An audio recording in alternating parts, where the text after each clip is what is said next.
Israel ফিলিস্তিনের পবিত্র ভূমিতে নির্মাণ করল এক বিশাল বাদামি রঙের ভবন। কিন্তু সেই ভবন থেকেই শুরু হলো এক ভয়াবহ বিস্ফোরণ।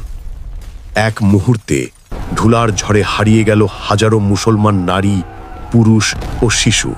আর কেউই সাহায্য করতে পারল না। বিসমিল্লাহির রহমানির রহিম। আল্লাহর নামে শুরু করছি, যিনি পরম করুণাময়, অতি দয়ালু। আসসালামু আলাইকুম ওয়ারাহমাতুল্লাহি ওয়াবারাকাতুহু। মোহাম্মদ কাসিম বলেন, 7 ফেব্রুয়ারি 2017 আমি স্বপ্নে দেখলাম ইসরায়েল ফিলিস্তিনের ভূমিতে একটি বিশাল বাদামি রঙের ভবন নির্মাণ শুরু করেছে। এর কারণে ফিলিস্তিনের মুসলিমরা রাগে ফেটে পড়ল। আরব দেশগুলো হতবাক হয়ে গেল। ইসরায়েল এখানে কেন ভবন তৈরি করছে? এটি তো মুসলমানদের ভূমি। Breaking news. এই মুহূর্তের সবচেয়ে আলোচিত বিষয় হলো ইসরায়েল ফিলিস্তিনি ভূখণ্ডে বিশাল একটি দালান তৈরি করতে শুরু করেছে। এবার ইসরায়েল কাউকে তোয়াক্কা না করেই ফিলিস্তিনের ভূমিতে একটি বিশাল বাদামি রঙের বিল্ডিং নির্মাণ শুরু করেছে। সারা বিশ্বের মুসলমানরা আওয়াজ তুলল, প্রতিবাদে ফেটে পড়ল, কিন্তু ইসরায়েল থামল না। আমি বললাম, এ কেমন ভবন যে এত মুসলমান রাগে ফেটে পড়ছে?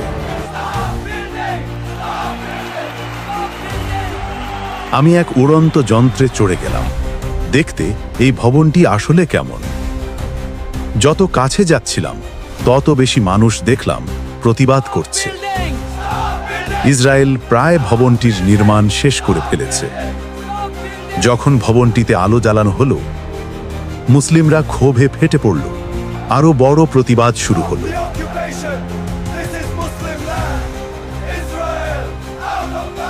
তারপর হঠাৎ একটি ভয়ঙ্কর বিস্ফোরণ ঘটল ভবনের নিচে।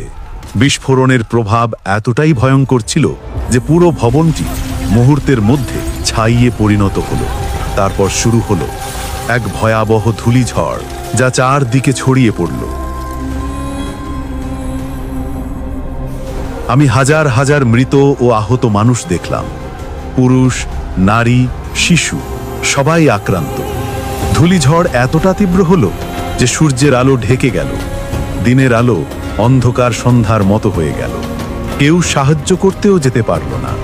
দর্শকগণ, আমরা ধুলার ঝড়ের ঠিক কাছেই দাঁড়িয়ে আছি। এই ঝড়ের তীব্রতা এতটাই বেশি যে কেউ সাহায্য করতে যেতে পারছে না। The wind and dust are picking up, making it incredibly difficult to see or hear anything.